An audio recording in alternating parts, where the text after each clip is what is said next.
Sebelum lanjut, Mimin benar-benar bersyukur atas setiap donasi yang kalian berikan. Dukungan ini bukan hanya soal materi, tapi juga semangat untuk terus melangkah dan berkembang. Terima kasih sudah menjadi bagian dari perjalanan channel ini. Setelah keluar dari restoran dan berjalan pulang, Taeseok menoleh ke arah Yeonji. Kau bilang cuma top 5 yang bisa masuk tim perencanaan strategis. Yeonji mengangguk. Tentu, Jin Yong yang berjalan di samping mereka langsung menyela, Taeseok, kelompok belajar kita ditambah Yeonji jadi 6 orang. Tapi kalau cuma 5 yang bisa masuk, berarti 1 orang pasti tersingkir, kan? Benar, jawab Yeonji tanpa ragu. Tidak semuanya bisa masuk. Kita semua adalah saingan. Jin Yong mengerutkan kening. Apa maksudnya itu? Taeseok menjawab pelan, simpelnya, dia ingin kita ambil jalan lain. Yeonji tersenyum tipis. Bagaimana kalau kita negosiasi? Aku mantan cheerleader, jadi aku punya keunggulan dalam permainan massal. Bahkan supervisorku bilang aku berpotensi jadi pemimpin wanita. Tiba-tiba, sistem muncul di hadapan Taeseok. Anda harus mengetahui tentang permainan massal. Permainan massal ini mengacu pada pertunjukan yang dilakukan oleh sekelompok orang. Tunjukkan kekompakan melalui koreografi atau flash performance. Ini adalah program utama pusat pelatihan Elsung Group. Yeonji melanjutkan, total poin yang bisa didapat itu 150. Pemimpin pria atau wanita akan mendapat bonus tambahan 50 poin. Karena itu aku ingin jadi peringkat pertama lewat bonus itu. Ia menatap Taeseok. Aku akan memberimu posisi sebagai pemimpin. Dengan begitu, posisimu sebagai peserta terbaik akan semakin kuat. Taeseok sedikit terdiam. Apa tujuanmu menawarkan posisi itu padaku? Bukankah kau bisa jadi peringkat 1 dengan mudah kalau aku bukan pemimpin? Yeonji tersenyum kecil. Aku ingin bergabung dengan kelompok belajarmu. Terima aku sebagai anggota. Dalam hati, Taeseok terkejut. Dia mau masuk ke kelompok kami. Kalau dipikir-pikir, semua top 6 kecuali dia memang dari kelompok kami, apa dia ingin memata-matai? Ia menarik napas. Aku harus tanya dulu ke anggota lain. Ini bukan keputusan yang bisa kuambil sendiri. Baik, jawab Yeonji. Besok kabari aku akan hubungi nanti. Beberapa saat kemudian, di sebuah ruangan studio, Taeseok berkumpul dengan anggota timnya.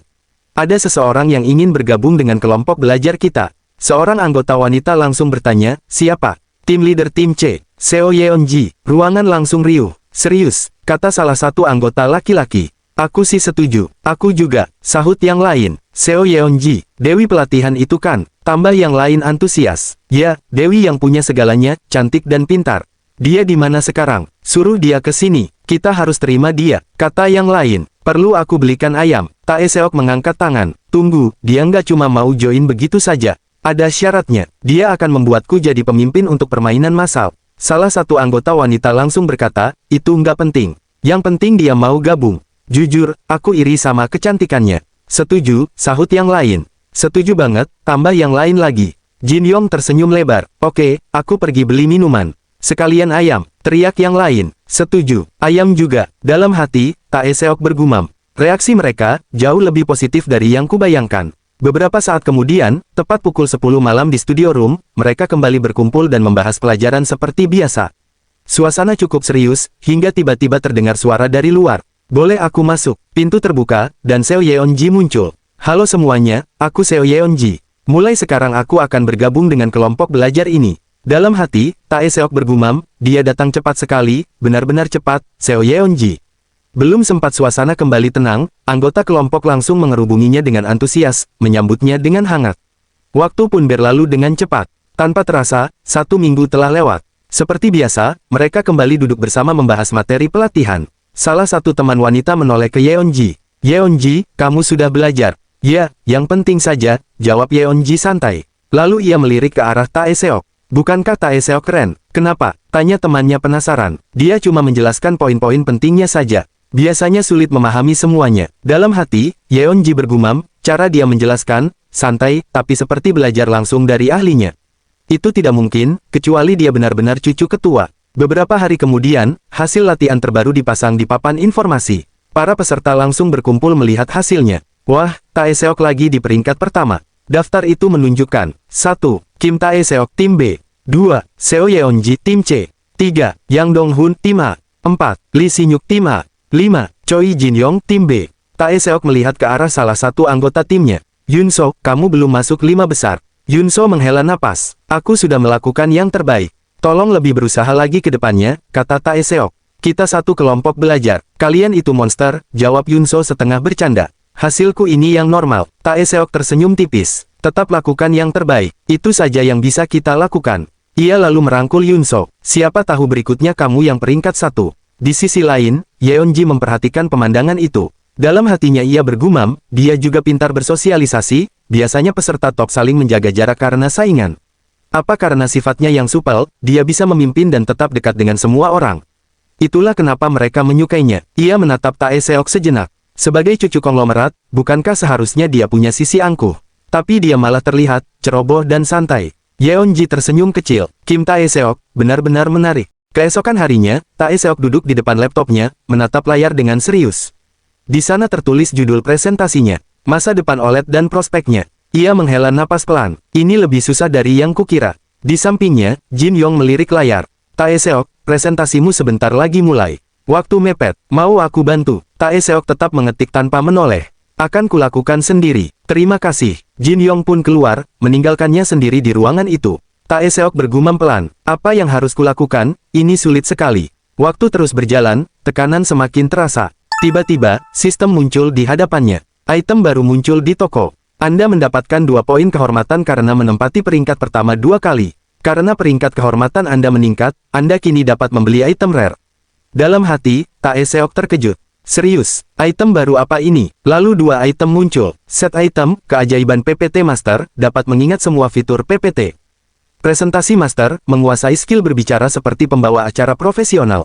Wow, gumamnya dalam hati. Beberapa saat kemudian, di ruang presentasi. Setelah menyelesaikan presentasinya, Tae Seok menutup dengan tenang. Terima kasih atas waktunya. Tepuk tangan langsung memenuhi ruangan. Ia kembali ke tempat duduknya di samping Jin Yong. Mantap, Tae Seok, kata Jin Yong. Serius, bagus, tanya Tae Seok. Yunso ikut menimpali, keren banget.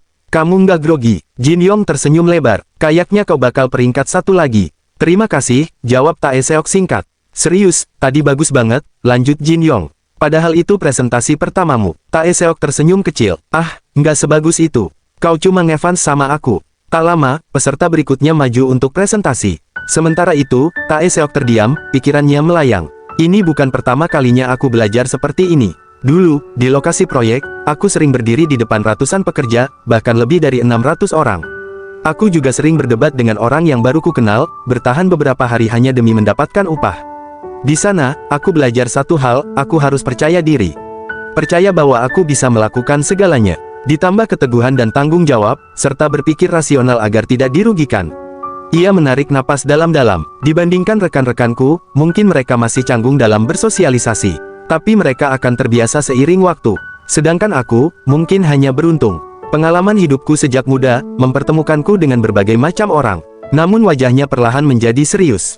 Meski begitu, ini mulai meresahkan. Sekarang aku berada di top rank. Namun, bisakah aku mempertahankan ini di dunia nyata nanti?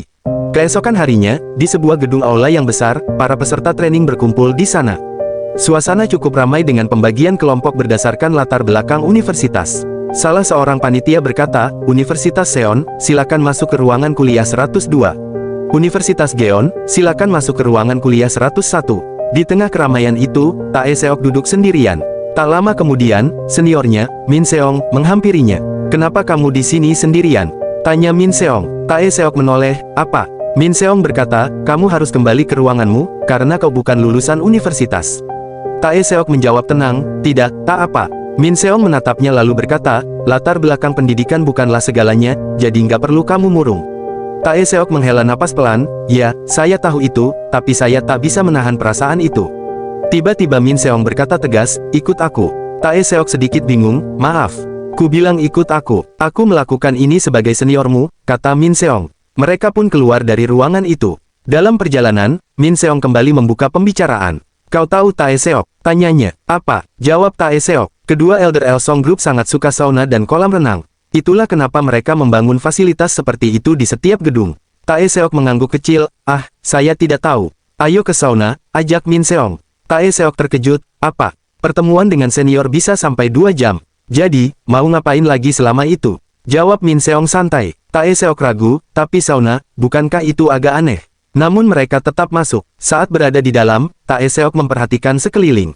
Ini cukup aneh, tapi aku terbiasa dengan kolam renang dan sauna di lokasi proyek sebelumnya, gumamnya dalam hati. Min Seong kemudian berkata, menurut Li Bon, beliau tidak punya banyak energi cair, jadi sering terjadi kecelakaan saat membangun. Lucu kan, perusahaan besar masih percaya hal begituan. Mereka pun berendam, suasana menjadi lebih santai. Min Seong menatap Tae Seok lalu berkata, badanmu bagus juga ya. Tae Seok menjawab sopan, badan Anda juga bagus. Min Seong tertawa kecil, aku harus merawat badan. Aku sudah tua. Tae Seok berkata serius, tentu. Min Seong melanjutkan, kamu kira kerja di departemen sales itu mudah? Aku sering diundang minum demi penjualan. Beberapa saat hening, lalu Min Seong memanggil, Tae Seok. Iya, jawabnya, aku akan bicara santai. Di sini cuma kita berdua, kata Min Seong. Oke, jawab Tae Seok. Min Seong menatapnya dalam-dalam, lalu berkata, pindahlah ke bagian sales. Aku akan melatihmu langsung. Tae Seok sedikit terkejut, sales. Iya, kau tidak perlu koneksi dengan senior. Tidak peduli dari mana asalmu, selama kau rajin dan bersikap baik, kau bisa berhasil, jelas Min Seong. Tae Seok berpikir sejenak, lalu menjawab, maaf, saya butuh waktu untuk memutuskan. Ia kembali menyandarkan tubuhnya di air hangat. Tiba-tiba, di hadapannya muncul sistem. Hidden Quest, peringkat pertama dalam program pelatihan karyawan baru. Selamat, Anda telah meraih peringkat pertama dalam program pelatihan karyawan baru. Hadiah, eliksir cairan luar biasa yang dapat menyembuhkan semua jenis penyakit. Tae Seok terdiam. Dalam hatinya ia bergumam, hadiah, cairan yang bisa menyembuhkan semua penyakit. Beberapa hari kemudian, di tempat yang sama, kolam sauna, Min Seong kembali membujuk Tae Seok. Kau akan 100% sukses kalau kerja denganku. Akan kupastikan itu. Kenapa kau belum menjawabku? Tanyanya. Tae Seok menjawab dengan tenang, untuk beberapa alasan, saya masih ragu. Apa itu? Tanya Min Seong. Tujuan saya ingin masuk tim perencanaan strategis. Tim perencanaan strategis, ulang Min Seong. Ya, jawab Tae Seok singkat. Mereka berpindah ke kolam dingin. Min Seong langsung menahan, jangan ke sana. Pekerjaan di sana cuma akan menyusahkanmu. Kebanyakan orang yang masuk ke sana lewat koneksi. Tidak akan ada yang membantumu. Ia melanjutkan dengan nada serius, sejujurnya, tim perencanaan strategis hanya kelihatan keren. Itu tidak benar-benar memberi dampak nyata di kehidupanmu. Dunia ini tidak seadil yang kau kira, terutama di sana. Itu tempat berkumpulnya para elit. Min Seong menatap Tae Seok dalam-dalam. Masuklah ke tim sales denganku. Setidaknya, usahamu akan dihargai di sana. Tae Seok mengangguk pelan. Terima kasih. Akan kupertimbangkan saran Anda. Tapi, bagaimana Anda tahu semua itu dengan detail? Min Seong terdiam sejenak, lalu menjawab, karena dulu tujuan utamaku juga ke sana. Ia melanjutkan, aku pernah peringkat 4 di pusat pelatihan ini. Aku punya kesempatan masuk tim perencanaan strategis. Tapi kau tahu, untuk benar-benar bergabung, kau harus menjalani semua pekerjaan di sana selama setahun.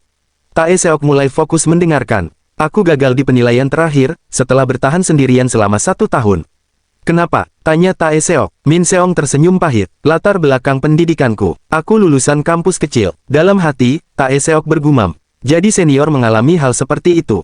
Tapi aku masih bisa masuk sales kapan saja. Sedangkan kesempatan masuk tim perencanaan strategis mungkin cuma sekali. Ia menarik napas dalam. Maafkan saya, senior, tapi saya akan mencoba masuk ke sana dulu. Ke tim perencanaan strategis. Keesokan harinya di sebuah gedung pelatihan. Seorang petugas menyapa dengan hormat, jadi Anda sudah masuk perusahaan. Orang yang ditanya tampak tidak peduli. Hah, petugas itu melanjutkan, tidakkah Anda mengenal saya? Saya asisten manajer Jo Seong Hun. Pria itu masih fokus bermain game di ponselnya. Aku tidak tahu, kau kenal aku. Pria itu adalah Kim Tae Seok, generasi ketiga keluarga besar Elsong Group. Ia masuk sebagai karyawan baru karena pengaruh ayahnya, seorang wakil ketua. Namun ironisnya, ia berada di peringkat terakhir, 259 dari 259. Jo Seong Hun berkata hati-hati, saya pernah melihat Anda di Universitas Zik, saat program pertukaran pelajar, dan juga di sini. Hush, Tae Seok memotongnya dengan dingin. Jangan bertingkah seolah kau kenal aku. Dan jangan katakan hal yang tidak penting. Tidak boleh ada yang tahu siapa aku di sini. Paham? Ya, saya mengerti, jawab asisten manajer itu gugup. Tae Seok kembali bermain game. Berhenti cari muka. Apa ada yang bisa kau ajarkan padaku? Mengenai soal ujian, saya punya beberapa dari tahun lalu, jawabnya hati-hati. Aku juga punya, jawab Tae Seok acuh. Ada tempat yang menyenangkan di sekitar sini. Saya tidak tahu. Tae Seok menghela napas kesal. Terus apa yang kau tahu? Saya minta maaf. Sudahlah, ambilkan aku minuman bersoda. Baik, Pak. Setelah asisten itu pergi, Tae Seok menggerutu. Menyebalkan, kenapa aku harus mengalami ini? Bukan berarti aku akan jadi ketua. Kakek pasti akan menyerahkan semuanya ke ayahku, dan ayahku terlalu rakus. Ia terdiam sejenak. Tunggu, bukankah dia orangnya ayah? Sementara itu, asisten manajer Jo Seong-hun berjalan melewati papan peringkat. Ia melihat nama Kim Tae-seok berada di peringkat pertama. Ia tersenyum bangga. Kerja bagus, Tuan Muda, wakil ketua pasti akan senang mendengarnya. Ia sama sekali tidak menyadari bahwa Kim Tae-seok yang di peringkat pertama bukanlah orang yang sama. Keesokan harinya, di ruangan wakil ketua, seorang sekretaris memberikan laporan. Wakil ketua, Tuan Muda mendapatkan peringkat pertama di minggu pertama dan minggu kedua. Wakil ketua itu langsung menoleh. Benarkah? Yang benar. Sepertinya ide memberi dia soal ujian sebelumnya cukup berhasil, jawab sekretaris. Wakil ketua tersenyum puas. Hah, anakku satu-satunya yang selalu membuat masalah, akhirnya mulai dewasa juga. Ia lalu bertanya, satu hal lagi, Sekretaris Kang. Bagaimana kondisi ketua? Sekretaris itu menjawab dengan hati-hati, sangat disayangkan, dokter mengatakan umurnya mungkin tidak lebih dari 10 tahun lagi. Wakil ketua mengerutkan kening. Hah, bagaimana bisa orang tua itu melemah seperti itu? Sekretaris menambahkan, tapi bukankah dokter selalu mengatakan hal yang sama? Bisa saja ketua menyembunyikan kondisi sebenarnya. Wakil ketua tersenyum tipis. Ya, aku sudah mengumpulkan saham sebanyak mungkin dan mendapatkan hak untuk mengelola. Kita membelinya sedikit demi sedikit melalui relasi dekat. Tidak akan memakan waktu lama, lanjut sekretaris. Ya, 1 atau 2 saja tidak cukup, jawab wakil ketua dingin. Sementara itu, di sisi lain, di ruang belajar, seorang anggota tim berkata sambil membawa beberapa bendera. Yeonji, warna ini sudah cukup. Ini yang kita bahas kemarin, kan? Seo Yeonji mengangguk. Ya, semua orang ambil masing-masing 2, lalu periksa urutan gambarnya. Tae-seok menambahkan, kita harus memastikan formasi sesuai dengan gambar yang kamu berikan. Yeonji menjelaskan, pertama, lihat video tahun lalu latihan sesuai itu. Setelah itu, kita tambahkan variasi warna yang lebih unik. Tae-seok menoleh ke timnya. Guys, ayo jalankan sesuai rencana. Kalian bisa, kan? Jin Yong langsung menjawab, tentu. Latihan untuk pertandingan massal pun dimulai. Tae-seok dan Yeonji berdiri di depan, memperagakan gerakan. Seseorang bertanya ragu, apa ini benar? Yeonji langsung mengoreksi, renggangkan tanganmu, dan perhatikan posisi tangan. Sebelum latihan dimulai, Tae-seok bahkan membagikan bonus poin yang ia dapat sebagai tim leader secara merata kepada anggota timnya. Latihan terus berlanjut, renggangkan lagi, dan kencangkan perutmu, kata Yeonji. Tae-seok mengeluh pelan, pinggangku sakit. Di sisi lain, beberapa anggota yang hanya menonton berbisik. Syukurlah aku nggak di posisi dia. Setuju, besok semua juga bakal latihan kok. Ayo cepat selesaikan ini. Keesokan harinya, pengumuman terdengar melalui speaker. Tes, halo semuanya. Saya adalah pemimpin pertandingan massal pusat pelatihan ke-68, Kim Tae-seok. Kalian bisa mengambil bendera yang kalian butuhkan di lobi bangunan utama. Tolong perhatikan, setiap orang mengambil 2 bendera. Setelah pengumuman itu, para peserta segera bergerak menuju lobi dan mengambil bendera satu per satu. Di sana, Jin Yong yang bertugas membagikan bendera berkata, silakan ambil bendera kalian di sini. Ada 8 warna berbeda. Pastikan 2 warna yang kalian ambil sudah benar. Latihan pun berjalan dengan lancar. Para peserta mulai berbaris dan menyesuaikan posisi. Seseorang yang memimpin barisan berkata, pastikan kalian punya ruang yang cukup di depan, belakang, kanan, dan kiri. Di sisi lain, Yunso menghampiri seorang peserta yang justru sibuk bermain game. Permisi, bisa lebih serius sedikit. Katanya, pria itu, Kim Tae-seok, anak dari wakil ketua, menjawab dengan malas. Siapa yang nyuruh aku? Siapa yang berani nyuruh-nyuruhku? Dalam hati, Yunso merasa bingung. Ini susah, aku tidak cukup berpengaruh untuk menghadapinya. Akhirnya ia memutuskan untuk melapor. Ia menghampiri Tae-seok, sang tim leader. Hei, Tae-seok, orang yang namanya sama denganmu itu tidak bisa diajak kerja sama. Tae-seok mengangguk. Baik, biar aku yang bicara. Ia pun berjalan mendekati pria tersebut. Halo, ini pertama kalinya kita bertemu. Namamu Kim Tae-seok juga, kan? Katanya santai. Pria itu menjawab singkat, ya. Kenapa? Aku penasaran, apa yang membuatmu tidak puas? Apa ada yang bisa kubantu? Tanya Tae-seok. Namun pria itu tetap fokus pada gamenya. Tinggalkan saja aku. Tae-seok terdiam sejenak, lalu berkata dengan nada tegas. Kalau begitu, bagaimana kalau aku keluarkan kamu dari tim? Pria itu akhirnya menoleh. Apa? Aku akan keluarkan kamu dan bilang kamu terluka. Tim kita juga masih punya cukup orang, lanjut Tae-seok. Mendengar itu, pria tersebut justru tersenyum ringan. Oh, benarkah? Jadi kamu yang akan bertanggung jawab. Beberapa hari kemudian, permainan massal pun dimulai. Di dalam ruangan besar itu, para peserta telah berbaris rapi sambil memegang bendera masing-masing. Yeonji melangkah ke depan dan berkata dengan tegas, apa kalian siap? Semua peserta menjawab serentak, Elsung. Tae-seok yang berdiri di depan ikut berseru lantang, kamp pelatihan Elsung, permainan massal ke-68. Ini Elsung, mana suaranya? Sorakan pun menggema memenuhi ruangan. Di sisi lain, para petinggi perusahaan turut menyaksikan dari area khusus. Salah seorang berkata pelan, "Direktur." "Iya," jawab direktur di sampingnya. Suasana di pusat pelatihan ini cukup bagus. Terutama dua pemimpin itu, mereka layak mendapatkan perhatian. Direktur itu mengangguk. "Begitukah? Sepertinya sangat mungkin Tuan Kim Taeseok dan Nona Seo Yeon-ji akan mengamankan dua posisi teratas dalam penilaian akhir." "Apa yang kau bilang?" "Namanya Kim Taeseok." Sementara itu, di tempat lain, Kim Taeseok, anak wakil ketua, sedang melihat papan peringkat dengan wajah kesal. Kim Taeseok, Grup A, peringkat 257. Sama saja seperti penilaian minggu ketiga ini. Apa orang itu tidak melakukan apa-apa selain belajar? Gumamnya. Ia menghela napas kesal. Ayah tidak boleh tahu tentang ini. Tiba-tiba ponselnya berdering. Apa ini? Ia membuka notifikasi yang masuk. Penggunaan penangguhan pada kartu platinum atas nama Kim Taeseok telah diangkat. Batas penggunaan saat ini, 50.000 won per bulan. Sebelumnya, 30.000 won per bulan. Ia terdiam sejenak, lalu bergumam, batas penggunaan kartuku bertambah. Kenapa ini? Mungkin papa lagi berbaik hati. Di sisi lain, dalam sebuah ruang meeting eksklusif, para petinggi perusahaan tengah mengadakan rapat. Seseorang di mimbar berkata, rapat pemegang saham selanjutnya dijadwalkan pada Rabu kedua bulan ini, pukul 11. Terakhir, kita akan melihat video permainan massal karyawan baru yang diselenggarakan langsung oleh CEO Elsung Electronics. Seorang peserta rapat kemudian berkata, "Ketua, mereka mengatakan Taeseok mendapat peringkat pertama di pelatihan karyawan baru."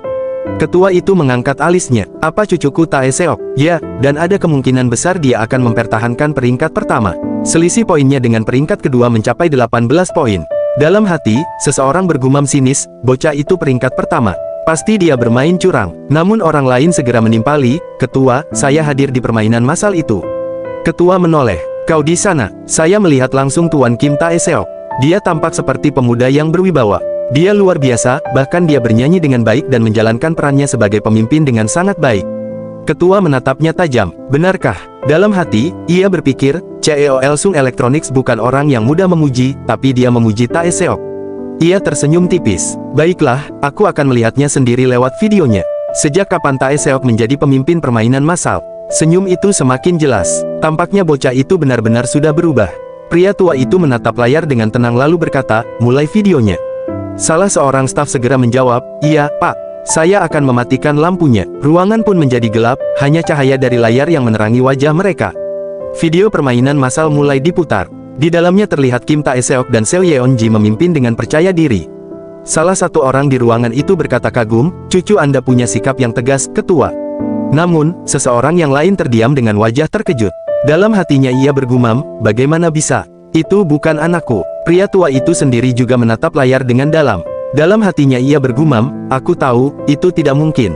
Bagaimana seseorang bisa berubah dalam semalam?" Tatapannya terus terpaku pada wajah Taeseok di layar. Tiba-tiba, ingatannya kembali ke suatu momen di sauna. "Semoga beruntung dengan urusan Anda. Saya harap Anda selalu sehat. Saya doakan yang terbaik untuk Anda." Kata-kata itu terngiang kembali di benaknya. Pria tua itu perlahan menyipitkan matanya, lalu bergumam pelan dalam hati, "Pemuda yang kutemui di lokasi proyek itu, jadi dia masuk ke Elsong." Senyum tipis pun muncul di wajahnya. Setelah rapat selesai dan mereka keluar dari ruangan, seseorang di sampingnya berkata dengan nada heran, "Tidak bisa dipercaya, Taeseok sudah dewasa dan bergabung ke perusahaan. Dia juga cukup tampan." "Ya, kenapa Anda menyembunyikannya selama ini?" Pria tua itu langsung menjawab singkat, "Tidak." Orang itu terkejut. "Maaf." Pria tua itu melanjutkan dengan tenang, "Orang yang memimpin tadi bukan cucuku, tapi seseorang yang aku kenal." Ia lalu bertanya, "Kapan pelatihannya selesai?" Orang di samping kirinya menjawab, "Akan berakhir minggu depan." Pria tua itu mengangguk pelan. Bukan ide buruk untuk mampir. Sementara itu, di dalam ruangan rapat yang mulai kosong, hanya tersisa satu orang. Dengan wajah marah, ia segera menelepon. "Di mana kau?" Dari seberang, suara menjawab, "Saya ada di lantai 1, Wakil Ketua." Pria itu berkata dengan nada dingin, "Taeseok bajingan itu, bawa dia padaku sekarang juga." Malam harinya, di sebuah bar mewah, Kim Taeseok, anak Wakil Ketua, sedang berada di bar. Totalnya jadi 2.470.000 won. "Hari kejayaanku," katanya dengan bangga. Seseorang di sampingnya berkata, "Penangguhan kartu Anda akhirnya diangkat juga." Petugas berkata, "Apakah Anda akan membayarnya dengan cicilan bulanan?" Taeseok tersenyum. "Tentu saja aku bayar lunas." Petugas kasir menggesek kartunya, lalu berhenti sejenak. "Maaf, Tuan, apakah Anda punya kartu lain? Di sini tertulis kartu Anda telah ditangguhkan." Wajah Taeseok langsung berubah. "Apa? Tidak mungkin. Ini kartu papaku. Coba yang ini." Petugas mencoba kartu lainnya, lalu kembali menggeleng. Aneh, kartu ini juga tidak bisa digunakan. Statusnya dilaporkan sebagai kartu hilang. Tae Seok mulai panik. Kenapa papaku begini? Bukankah dia baru saja menaikkan batas penggunaanku? Kenapa malah dilaporkan hilang? Petugas menatapnya dengan serius. Permisi, Tuan, apakah Anda punya kartu lain? Atau mungkin uang tunai? Ia berhenti sejenak sebelum melanjutkan dengan nada tegas, jika tidak, saya terpaksa akan menghubungi polisi. Beberapa hari kemudian, rombongan peserta pelatihan berangkat dengan bus yang beriringan menuju lokasi pendakian. Di dalam bus, salah seorang panitia memberikan pengarahan, besok pagi kalian akan melihat matahari terbit dari Gunung Seoraksan. Rute pendakian akan dimulai dari Seorak Exploration Support Center, dilanjutkan ke Taekyeongbong Peak, Jungchong Mountain Shelter, dan Gejungbong Peak. Pastikan membawa headlamp karena kita akan mendaki di malam hari. Ia melanjutkan, pendakian akan dimulai dari tim G sebagai pemimpin, diikuti tim A dan B. Jika ada yang cedera dan tidak bisa berpartisipasi, segera beritahu. Tidak perlu memaksakan diri hanya demi 20 poin. Di kursi lain, Min Seong menoleh ke arah Tae Seok. Pelatihan sudah hampir selesai, bagaimana perasaanmu? Tae Seok menjawab santai, lumayan menyenangkan. Min Seong tersenyum tipis. Sepertinya kau akan mendapatkan peringkat 1. Itu luar biasa. Tae Seok menggeleng pelan. Kita tidak boleh berpuas diri. Masih ada satu tahap lagi sebelum pelatihan selesai. Malam harinya, mereka tiba di kaki gunung. Udara dingin mulai menusuk, dan suasana menjadi lebih tegang. Tae Seok berdiri di depan timnya dan berkata tegas, pendakian malam itu berbahaya. Pastikan bergerak berpasangan. Semua mengangguk, lalu perjalanan pun dimulai. Di tengah pendakian, langkah Tae Seok mulai melambat. Wajahnya terlihat menahan sakit. Min Seong yang memperhatikan segera berhenti. Kenapa, Tae Seok? Kau baik-baik saja? Tae Seok meringis.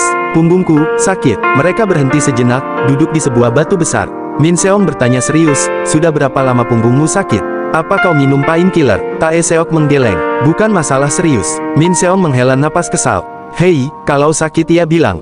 Siapa yang bawa painkiller saat mendaki seperti ini? Tae Seok menunduk sejenak, lalu berkata pelan, kalau aku bilang sakit, aku bisa didiskualifikasi. Aku tidak punya pilihan lain. Senior, tolong anggap saja kau tidak tahu. Min Seong menatapnya, ragu. Tapi kau yakin baik-baik saja? Masih bisa lanjut. Tae Seok mengangkat kepala, matanya penuh tekad. Saya harus melakukannya. Saya harus lanjut. Saya akan mencapai top rank. Tolong bantu saya, dan anggap ini tidak pernah terjadi. Min Seong menggeleng tak percaya. Hah, kau gila. Kenapa sampai sejauh ini? Namun akhirnya, mereka kembali melanjutkan pendakian. Dalam hati, Tae Seok bergumam, kenapa aku memaksakan diri seperti ini? Ia menggertakkan giginya saat rasa sakit kembali menyerang. Kalau aku menyerah sekarang, maka aku tidak akan pernah benar-benar memulai. Langkahnya semakin berat, punggungku mulai sakit lagi, efek painkiller juga mulai habis. Napasnya memburu, tapi ia tetap melangkah. Aku tidak boleh menyerah sekarang. Dengan tekad kuat, ia terus maju. Aku akan menahannya, aku tidak akan menyerah sampai akhir, meskipun sakit. Langkahnya tetap bergerak di tengah gelapnya malam. Aku tidak akan pernah menyerah. Beberapa hari kemudian, tibalah saat upacara akhir pelatihan. Di aula besar, para peserta berkumpul dengan suasana yang penuh harap. Asisten manajer Min Seong berdiri di depan dan berkata, kami akan memberikan penghargaan kepada mereka yang telah mencapai hasil luar biasa. Silakan naik ke atas panggung. Satu persatu nama dipanggil. Tae Seok, Seo Yeonji, dan beberapa peserta lainnya maju ke depan. Min Seong melanjutkan, pada momen spesial ini, ketua akan memberikan penghargaan secara langsung. Silakan masuk, Ketua Kim Chang-mo. Semua orang berdiri dan memberikan tepuk tangan meriah. Tae Seok menatap sosok pria tua yang berjalan masuk itu. Aku dengar ketua jarang tampil di publik, jadi dia ketua Elsong Group, Kim Chang-mo. Tiba-tiba ekspresinya berubah. Orang itu, ingatan tentang sauna muncul di benaknya. Apa kau kira orang tua ini mati? Tidak, bukan itu, tapi Anda benar-benar membuatku terkejut. Tae Seok menelan ludah. Tidak mungkin, ketua ini. Di sisi lain, Yeonji juga menundukkan kepala sedikit, bergumam dalam hati, ketua, ini aku, Seo Yeonji. Aku kembali untuk membalas budi Anda dari 10 tahun lalu. Ketua Kim Chang-mo kini berdiri tepat di hadapan mereka. Min Seong kembali berbicara, karyawan Kim Tae Seok akan menerima penghargaan atas kepemimpinan luar biasa selama pelatihan karyawan baru Elsong.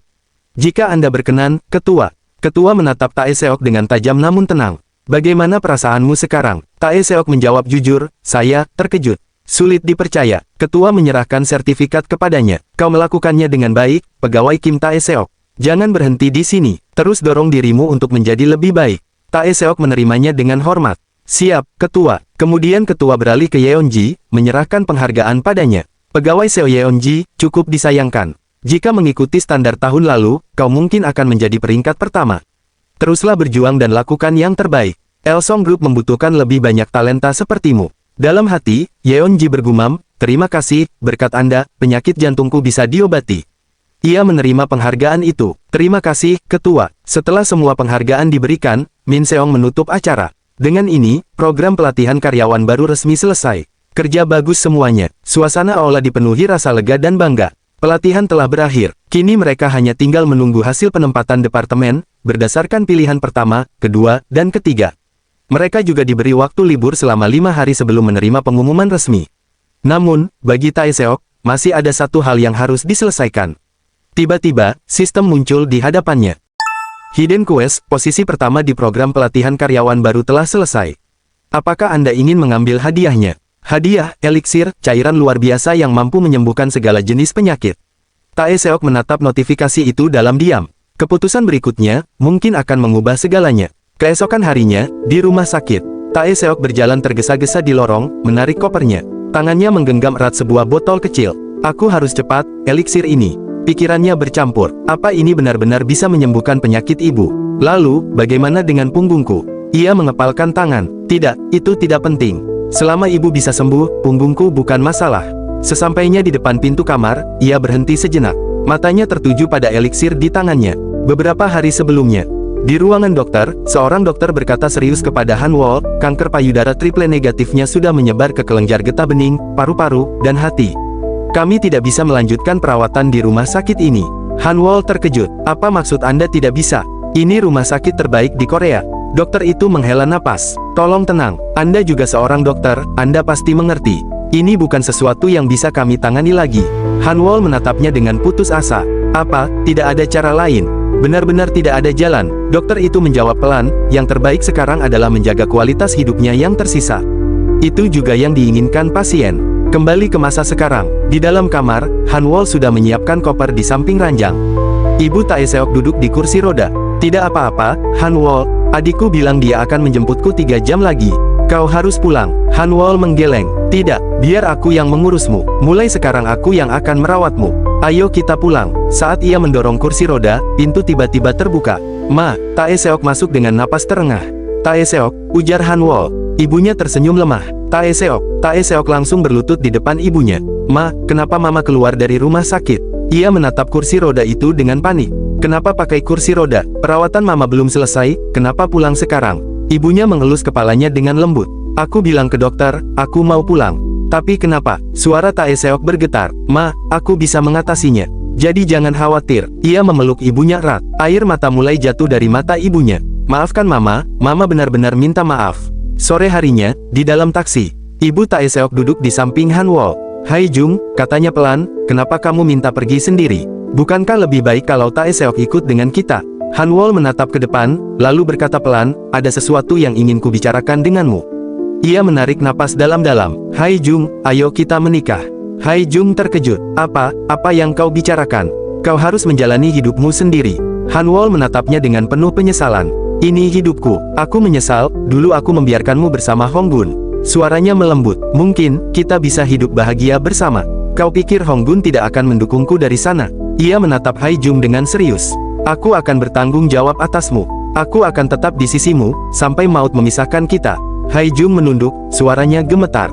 Aku hanya akan membuatmu menderita, jadi tolong hentikan. Namun Han Wol menggeleng perlahan. Aku tidak ingin hidupku dipenuhi penyesalan lagi. Beberapa saat kemudian, di rumah Tae Seok, ia menaiki tangga sambil mengangkat kopernya sendiri. Rumah terasa sunyi, tidak ada siapapun di sini. Tiba-tiba pintu kamar terbuka. Kelihatannya kau datang lebih cepat. Tae Seok menoleh. Ternyata Han Wol sudah berdiri di sana. Pria itu langsung memberi isyarat agar Tae Seok diam. Ibumu baru saja tidur. Mereka pun duduk di sofa. Suasana terasa canggung, dipenuhi banyak hal yang tak terucapkan. Beberapa saat kemudian, Han Wol berdiri. Kau mau pergi? Tanya Tae Seok. Ya, jawab Han Wol. Aku akan kembali lagi nanti dengan barang-barangku. Untuk sementara, aku akan tinggal di sini. Tae Seok mengangguk. Oke, sebelum pergi, Han Wol berhenti sejenak di depan pintu. Kim Tae Seok, jangan khawatir tentang ibumu. Aku akan merawatnya. Hubungi aku kalau terjadi sesuatu. Lalu ia pun pergi. Tae Seok menarik napas pelan, lalu berjalan menuju kamar ibunya. Ia membuka pintu perlahan. Di dalam, ibunya tertidur dengan wajah lelah. Ia mendekat, menatapnya dengan mata lembut. Kau sudah melalui banyak hal, Ibu. Perlahan, ia mengeluarkan botol kecil, eliksir dari sistem. Sekarang, aku akan memberimu ini. Ia mencoba menuangkannya, tapi cairan itu tidak keluar. Kenapa tidak keluar? Tiba-tiba sistem muncul. Cairan akan otomatis keluar jika ditekan pada area yang dituju. Tae Seok mengangguk kecil. Ah, jadi begitu. Ia pun mengarahkan botol itu dan menekannya ke arah ibunya.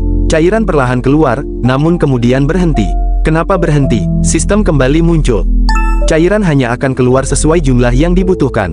Tae Seok tertegun. Hah, hanya secukupnya. Sistem melanjutkan. Sisa cairan dapat digunakan untuk menyembuhkan punggung Anda. Tae Seok langsung mengerutkan kening. Apa? Kau sudah tahu aku akan memakainya untuk ibu, bukan untuk punggungku. Ia menatap ibunya lagi, memastikan semuanya sudah diberikan. Keesokan paginya, ibunya perlahan membuka mata. Hah, ia menyentuh tubuhnya sendiri dengan bingung. Kenapa, tidak terasa sakit lagi? Matanya membesar. Apa yang sebenarnya terjadi? Apa keajaiban itu benar-benar ada? Di luar kamar, Tae Seok diam-diam mengintip. Dalam hatinya ia bergumam, aku tidak tahu kau siapa, tapi terima kasih. Beberapa saat kemudian, Hanwol membantu ibu Tae Seok menuruni tangga. Apa kau yakin? Kalau tidak kuat, aku bisa menggendongmu, kata Hanwol dengan khawatir. Hae Jung menggeleng pelan. Tidak apa-apa, bahkan, rasanya aku bisa turun sendiri. Ini benar-benar bukan mimpi, kan? Bagaimana bisa ini terjadi? Hanwol menarik napas panjang. Kita tetap harus ke dokter. Kita belum tahu pasti apa yang terjadi. Setelah menjalani pemeriksaan di rumah sakit, hasilnya benar-benar di luar dugaan. Semua sel kanker di tubuh ibu Tae Seok hilang. Dokter yang menangani pun terdiam. Ia mengakui hasil tersebut, meskipun jelas sulit baginya untuk mempercayainya secara logis. Hanwol, yang juga seorang dokter, meski di bidang berbeda, juga tidak langsung percaya. Tanpa penjelasan medis yang masuk akal, ia sempat meragukannya. Namun, pada akhirnya, fakta tetaplah fakta, hasilnya tidak bisa dibantah. Di luar ruang pemeriksaan, Tae Seok dan ibunya duduk berdampingan. Tak lama kemudian, Hanwol keluar dan duduk di samping mereka. Bukan berarti keajaiban itu tidak ada, ucapnya pelan. Tapi kita tetap harus menjaga kondisi tubuhmu dengan baik. Beberapa hari berlalu, kini, Tae Seok, ibunya, dan Hanwol mulai beradaptasi dengan kehidupan baru mereka. Kehidupan yang terasa, seperti kesempatan kedua. Dan pada saat yang sama, kehidupan Tae Seok sebagai seorang pegawai pun benar-benar dimulai. Sebuah pesan masuk ke ponselnya. Halo, ini dari Elsung Group. Kami mengonfirmasi bahwa Anda telah lolos proses seleksi untuk tim perencanaan strategis. Selanjutnya akan ada interview user. Silakan datang ke tim hari di lantai 2 kantor pusat Elsung pada tanggal 26 Juni.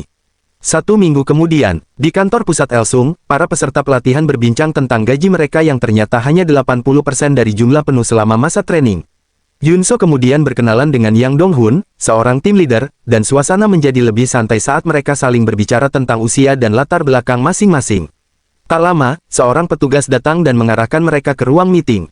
Di ruang konferensi, Direktur Perencanaan Strategis, Kim Jang-hun, menyambut mereka dan menjelaskan bahwa tim ini biasanya diisi oleh pegawai berpengalaman, tetapi mereka akan diuji terlebih dahulu. Ia menekankan bahwa tim tersebut adalah bunga perusahaan, sehingga para peserta harus mampu berkembang sendiri tanpa bimbingan langsung. Setelah itu, peserta diminta mengambil undian untuk menentukan departemen penempatan mereka, sementara Tae Seok langsung ditentukan oleh direktur tanpa perlu melihat hasil undian. Mereka akan menjalani rotasi selama 2 bulan di setiap departemen, dan kinerja serta sikap mereka akan dinilai oleh masing-masing tim leader sebelum dipindahkan ke bagian lain. Beberapa hari kemudian, Tae Seok duduk di kursi pinggir jalan, menunggu. Tiba-tiba sebuah mobil hitam berhenti di depannya. Kaca mobil terbuka, memperlihatkan Hanwol di dalamnya. Tae Seok, masuk. Aku antar kamu ke stasiun Cheonan. Tae Seok menggeleng. Ah, tidak apa-apa, Pak Hanwol. Ayo, cepat. Jangan sampai telat di hari pertamamu, potong Hanwol. Akhirnya Tae Seok masuk ke mobil. Di dalam perjalanan, Hanwol bertanya, kamu tahu alamat apartemen studio itu, kan? Ya, sudah saya simpan di HP. Bagus, lokasinya dekat dengan kantor. Anggap saja itu rumahmu. Kamu bisa tinggal di sana sampai kamu menikah. Tae Seok tersenyum kecil. Saya benar-benar berterima kasih. Kalau bukan karena Anda, mungkin saya harus bola-balik ke Cheonan atau cari kos murah. Hanwol lalu menatapnya sekilas. Bagaimana dengan punggungmu? Tae Seok terdiam sejenak. Ia teringat beberapa minggu lalu, saat ia meminum ramuan dari sistem, dan rasa sakit itu hilang seketika. Kembali ke masa sekarang, Hanwol berkata, kalau perlu painkiller, datang saja ke rumah sakit. Tapi itu cuma sementara. Aku belum bilang ke ibumu, tapi kamu harus jujur dan segera operasi. Tae Seok menatapnya serius. Pak Hanwol, saya akan ke rumah sakit nanti. Saya mau diperiksa lagi. Hanwol mengangguk. Baik, Kita lakukan itu. Beberapa saat kemudian, di gedung Elsung Life Insurance cabang Yongdo, asisten manajer Kim Min Seong berdiri di depan papan pengumuman. Ia membaca daftar karyawan baru, Kim Tae-seok, dan Yoon So. Min Seong tersenyum tipis. Jadi bocah itu akhirnya ke sini juga. Tiba-tiba seseorang menyapanya. Kau datang lebih awal, asisten manajer Kim Min Seong. Min Seong menoleh. Ah, sama saja dengan Anda, manajer. Lalu Min Seong berkata, Pak, ada karyawan baru bernama Kim Tae-seok. Biarkan saya yang membimbingnya. Manajer cabang mengangkat alis. Kau yakin? Bukankah kau sudah cukup dirugikan saat jadi supervisor di pelatihan? Min Seong tersenyum santai. Sebagai gantinya, kita dapat karyawan yang kompeten. Saya ingin membimbingnya langsung. Manajer itu tersenyum. Baiklah, kalau itu maumu. Kemudian ia menambahkan, dia mungkin sedang di kafe lantai 1. Katanya dia lupa membawa kartu identitas. Jemput dia. Min Seong mengernyit. Lupa kartu identitas di hari pertama. Beberapa saat kemudian, di lantai 1, Min Seong masuk ke kafe dan langsung melihat seseorang yang tidak dikenalnya duduk santai, menyilangkan kaki, sambil minum. Min Seong mendekat. Siapa kamu? Pria itu menatapnya dengan santai. Aku Kim Tae-seok, karyawan baru di Elsung. Oh, jadi Anda. Pria itu tersenyum tipis. Anda senior yang jadi pembina tim B di pusat pelatihan, kan? Min Seong menatapnya lebih dalam. Ada sesuatu yang terasa tidak beres. Karena ini bukan Tae-seok yang dia kenal. Sementara itu, di kantor pusat Elsung, seorang teman dari tim A menghampiri Tae-seok yang baru saja masuk ke dalam gedung. Kau sudah datang? Tanyanya. Tae-seok menoleh. Ah, iya, Bang. Sepertinya kita akan bekerja di departemen yang sama. Iya, kelihatannya begitu. Kita di tim HR, kan? Sejauh yang kutahu, iya. Tae-seok kemudian sedikit mendekat dan berbisik. Tim HR, tidak tahu kan kalau kita masuk lewat jalur tim perencanaan strategis? Temannya menjawab pelan. Sepertinya mereka tidak tahu. Mereka pun masuk ke ruangan tim HR. Selamat pagi, sapa mereka bersamaan. Seorang wanita di dalam ruangan menoleh. Kalian karyawan baru, kan? Silakan duduk dulu sambil menunggu. Mereka duduk di sofa. Setelah beberapa saat, wanita itu menghampiri mereka. Kalian pasti sudah tahu siapa aku, katanya sambil tersenyum. Kita pernah bertemu di tes psikologi. Tae-seok memperhatikan ID card yang sempat terbalik. Saat itu Tae-seok teringat sesuatu. Ia mengangkat tangan sedikit. Saya ingat, Anda yang memberi sambutan waktu tes psikologi, senior Kim Jung-mi. Wanita itu tersenyum lebar. Wah, ingatanmu bagus. Bahkan kau ingat namaku. Tae-seok menjawab sopan. Cara Anda memimpin tes waktu itu sangat berkesan, jadi saya mengingatnya. Tiba-tiba pintu ruangan terbuka. Seorang pria masuk sambil tersenyum. Jung-mi, ada yang menarik. Jung-mi menjawab, karyawan baru ini ingat namaku. Sepertinya kita melakukan tes dengan baik. Pria itu tertawa kecil. Oh ya, karyawan yang Dong-hun, apa kau juga mengingatku? Dong-hun langsung panik dalam hati. Bagaimana dia tahu namaku? Tapi, siapa dia? Aku tidak bisa lihat ID card-nya. Ia mencoba menebak. Anda asisten manajer Kang Jin-yo. Pria itu menggeleng. Namaku Jin-yo. Dong-hun langsung gugup. Ah, maaf, saya tidak ingat. Jung-mi tersenyum santai. Wajar saja, sudah 2 bulan juga sejak tes. Namun pria itu menatap Dong-hun lebih serius. Kalau ingin memberi kesan baik, jangan asal menebak. Apa kau juga akan menebak nama pelangganmu? Suasana jadi sedikit tegang. Lalu ia menoleh ke Tae-seok. Bagaimana denganmu, Kim Tae-seok? Kau tahu namaku? Tae-seok menjawab tanpa ragu. Asisten manajer Kang Min-yul. Bergabung dengan perusahaan tahun 2014. Saya pastikan saya tidak asal menebak. Pria itu terdiam sesaat, lalu tersenyum tipis. Bahkan tahun masukku kau ingat, ingatanmu luar biasa. Lakukan yang terbaik. Terima kasih. Saya akan berusaha sebaik mungkin, jawab Tae-seok. Kemudian Kang Min-yul menoleh ke Jung-mi. Aku serahkan mereka padamu. Jelaskan aturan kerja di sini. Ia lalu menambahkan, mulai saja dengan menyortir resume yang masuk. Jung-mi sedikit ragu. Mereka kan kandidat tim perencanaan strategis, apa tidak masalah memberi mereka akses ke data karyawan? Min-yul mengangkat bahu. Sebelum aku masuk ke sini, aku juga dipaksa mengerjakan segala hal tanpa peduli data pribadi siapapun. Ia tersenyum tipis. Lagi pula, mereka bukan orang kita. Mereka akan pindah juga. Jadi manfaatkan saja, suruh mereka bekerja keras. Dalam hati, Tae-seok bergumam. Jadi mereka tahu. Jung-mi tertawa kecil. Siapa tahu mereka malah berakhir di hari seperti kita. Kita juga butuh tambahan orang, kan? Min-yul melambaikan tangan sambil berjalan keluar. Itu bukan urusanku. Sampai nanti. Beberapa saat kemudian, di ruang kerja, Jung-mi mulai menjelaskan sambil duduk santai di kursinya. Dulu, sebenarnya aku juga ingin masuk ke tim perencanaan strategis, katanya. Tapi setelah mencoba berbagai departemen, aku merasa hari lebih cocok untukku. Jadi aku memutuskan menetap di sini. Dalam hati, Tae-seok bergumam. Jadi senior Kim Jung-mi juga termasuk top rank 5 besar. Jung Mi lalu melanjutkan, kalian tahu apa tugas tim HR? Tae Seok langsung mengangkat tangan. Sejauh yang saya tahu, HRM menangani on-the-job training, termasuk proses rekrutmen umum dan khusus, serta penempatan ulang karyawan. Jung Mi tersenyum. Sepertinya kamu sudah belajar sebelumnya. Intinya, kami mengelola segala hal yang berkaitan dengan karyawan. Ia kemudian berdiri dan mengambil beberapa berkas. Tugas utama kalian hari ini adalah mengolah data pelamar. Ada sekitar 3.100 pelamar untuk rekrutmen khusus. Ia menatap mereka berdua. Urutkan berdasarkan pengalaman kerja minimal 3 tahun, pengalaman luar negeri, dan asal departemen. Kalian kerjakan bersama. Silakan bagi tugasnya. Siap, Bu, jawab mereka serempak. Dong Hun langsung berkata, karena totalnya 3.100, kita bagi 2 saja. Kau kerjakan 1 sampai 1.500, aku sisanya. Tae Seok sedikit mengernyit. Kau yakin itu cara paling efisien? Lalu mau bagaimana lagi? Dari dalam ruangan, terdengar suara Jung Mi. Cepat selesaikan. Semua harus selesai hari ini. Iya, Bu, jawab Dong Hun. Ia lalu menoleh ke Tae Seok. Sudah, kerjakan saja biar cepat selesai. 3 jam kemudian, dalam hati, Tae Seok bergumam. Aku tinggal ekstrak data, masukkan ke Excel, lalu filter, seharusnya cepat. Sementara itu, Dong Hun tampak kelelahan. Ah, pekerjaan ini melelahkan. Sepertinya aku tidak akan selesai hari ini. Tae Seok berdiri dan menghampirinya. Bang, sudah selesai. Dong Hun terkejut. Apa, kau sudah selesai? Tae Seok menunjuk laptopnya. Aku pakai fitur filter dan fungsi pencarian di Excel. Jadi bisa langsung sortir sesuai kategori. Tinggal print saja. Dong Hun menghela napas panjang. Aku belum setengah pun, ini gawat. Tae Seok tersenyum santai. Tenang saja, aku bantu sebagian punyamu. Kita bilang saja ke senior kalau kita kerja bareng. Dong Hun ragu. Enggak apa-apa, tentu saja, jawab Tae Seok ringan. Sayangi rekanmu, sayangi negaramu. Dong Hun tertawa kecil. Tak lama kemudian, senior, kata Tae Seok, kami sudah menyortir data dan mengubahnya ke Excel. Kalau dikerjakan berdua, tidak memakan waktu lama. Jung Mi terlihat terkejut. Benarkah? Cepat sekali. Coba kirim filenya. Siap, akan saya kirim lewat email perusahaan. Jung Mi membuka file tersebut, lalu matanya membesar. Bagus, kerja bagus. Ia menoleh ke arah asisten manajer.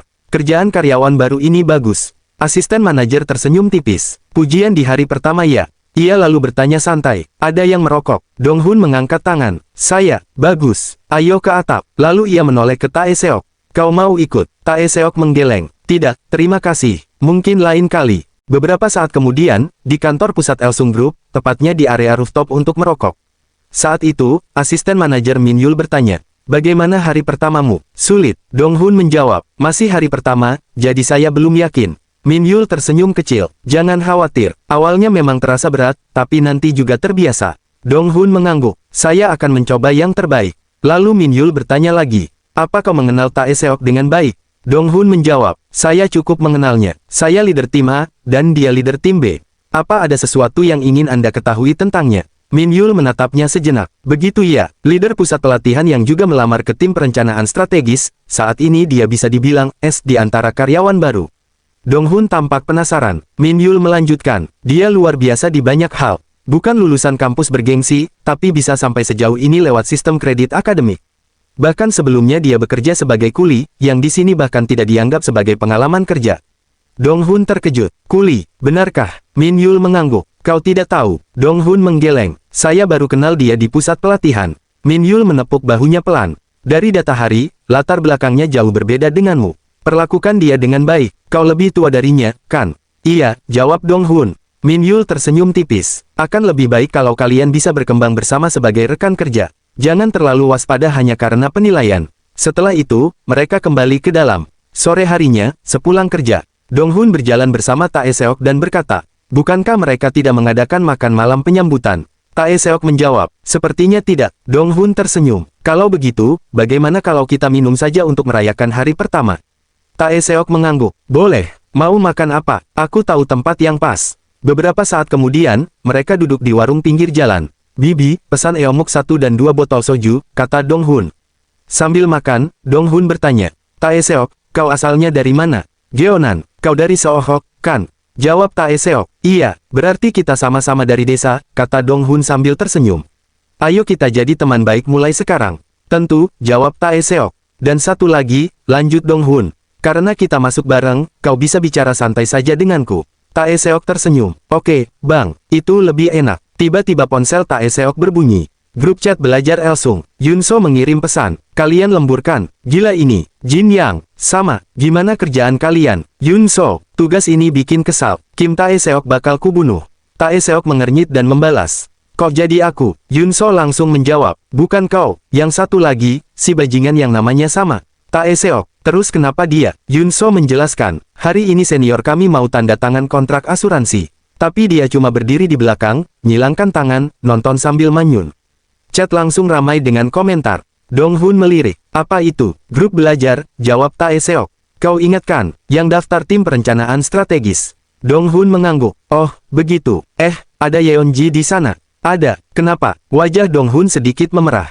Maksudku, dia kan cantik dan pintar. Boleh aku ikut grupnya? Tae-seok tersenyum tipis. Nanti kutanya dulu yang lain. Dong-hun langsung berdiri. Kalau begitu, malam ini aku yang traktir. Keesokan harinya, di ruang kerja tim HR. Jung-mi berkata, di bagian bawah website perusahaan kita, kalian bisa menemukan video sesi pengarahan rekrutmen. Tugas kalian hari ini adalah mengecek satu persatu video yang akan diupload minggu depan. Ia melanjutkan, tolong pikirkan apa saja yang perlu kita persiapkan dan apa saja yang harus diperiksa. Tae-seok mengangguk, baik, kami akan mulai menontonnya. Dong-hun juga menimpali, iya, serahkan saja pada kami. Saat itu, tiba-tiba ponsel Tae-seok berdering. Di layar tertulis, asisten manajer Kim Min-seong. Dalam hati Tae-seok bergumam, kenapa dia meneleponku di jam segini? Ia menjawab dengan suara pelan, ya, ini Kim Tae-seok. Di seberang sana, Min-seong langsung berteriak, di mana kau? Kau sudah buat masalah di hari pertama, dan sekarang bolos tanpa izin. Tae-seok sedikit terkejut, tapi saya sekarang ada di kantor, senior. Sepertinya Anda salah orang. Hening sejenak. Oh, iya, kata Min-seong. Sepertinya aku salah pencet. Ia menghela napas kesal. Orang itu benar-benar bikin jengkel. Lalu ia bertanya lagi, ngomong-ngomong, Tae-seok, kau melamar ke tim perencanaan strategis, kan? Bukan sales. Iya, senior. Sekarang ditempatkan di mana? HRM, senior. Begitu ya, baiklah, nanti kita bicara lagi. Telepon pun ditutup. Di sisi lain, Min-seong menatap ponselnya dengan kesal. Kenapa bajingan itu tidak mengangkat teleponnya? Ia menggerutu, lalu berkata pelan, aku harus telepon ke rumahnya. Sementara itu, di Elsung Group, di mansion Ketua Kim. Telepon rumah berdering. Ketua besar Kim Chang-mo mengangkatnya. Selamat pagi, dengan siapa saya bicara? Di seberang sana, Min-seong menjawab. Selamat pagi, apa benar ini rumah Kim Tae-seok? Saya Kim Min-seong, asisten manajer di perusahaan tempat Kim Tae-seok bekerja. Ketua Kim menjawab singkat. Ya, lalu, Min-seong melanjutkan. Kim Tae-seok tidak datang bekerja hari ini, jadi saya ingin memastikan apakah terjadi sesuatu yang membuatnya tidak bisa hadir. Ketua Kim terdiam sejenak. Tidak ada apa-apa di sini. Jadi Anda bilang dia tidak masuk hari ini? Ya, jawab Min-seong. Kemarin dia mendapat peringatan karena tindakannya, jadi saya khawatir itu yang membuatnya tidak datang. Ketua Kim tersenyum tipis. Begitu, ya, siapa nama Anda tadi? Kim Min-seong, asisten manajer di Elsung Life Insurance cabang Yongdong, tim Sales 3. Baik, kata Ketua Kim tenang. Saya juga tidak tahu kemana dia pergi. Nanti akan saya coba hubungi dan saya minta dia menghubungi Anda. Min-seong langsung membungkuk meski lewat telepon. Baik, terima kasih. Maaf mengganggu waktu Anda. Telepon pun ditutup. Di sisi lain, di kantor cabang, manajer cabang bertanya dengan nada tidak sabar. Apa kata mereka? Min-seong menjawab, mereka juga tidak tahu keberadaannya, Pak.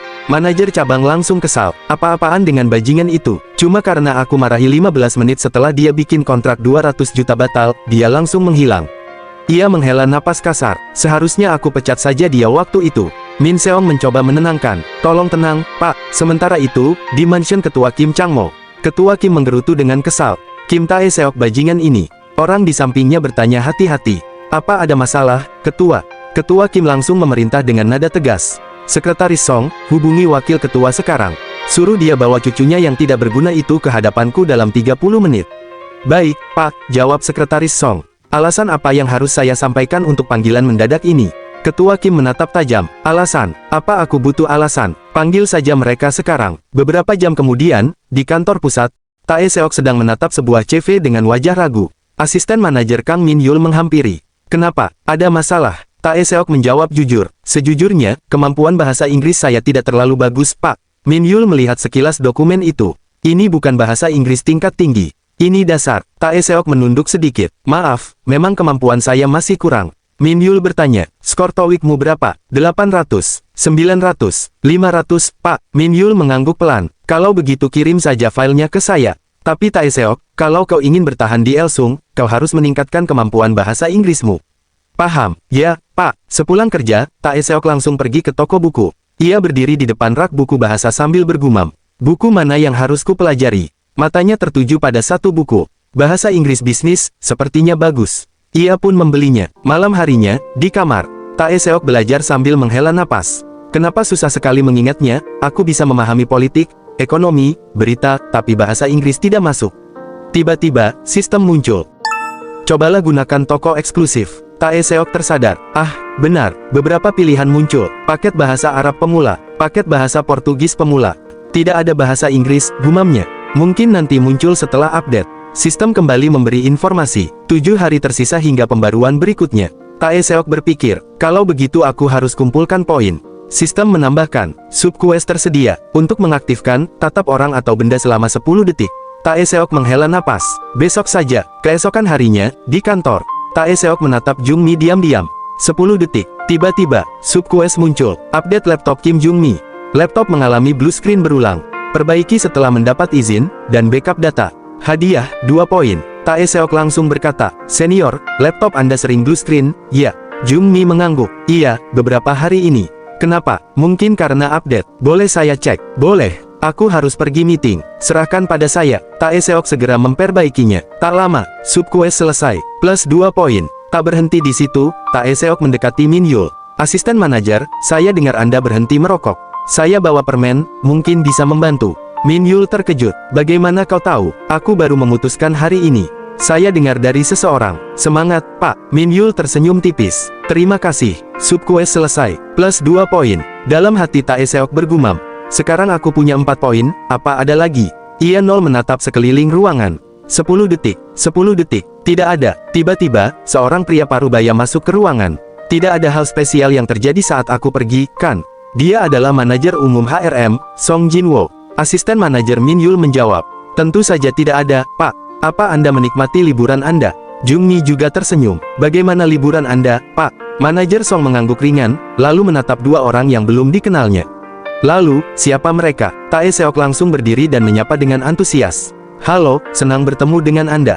Saya karyawan baru, Kim Tae Seok. Saya akan melakukan yang terbaik.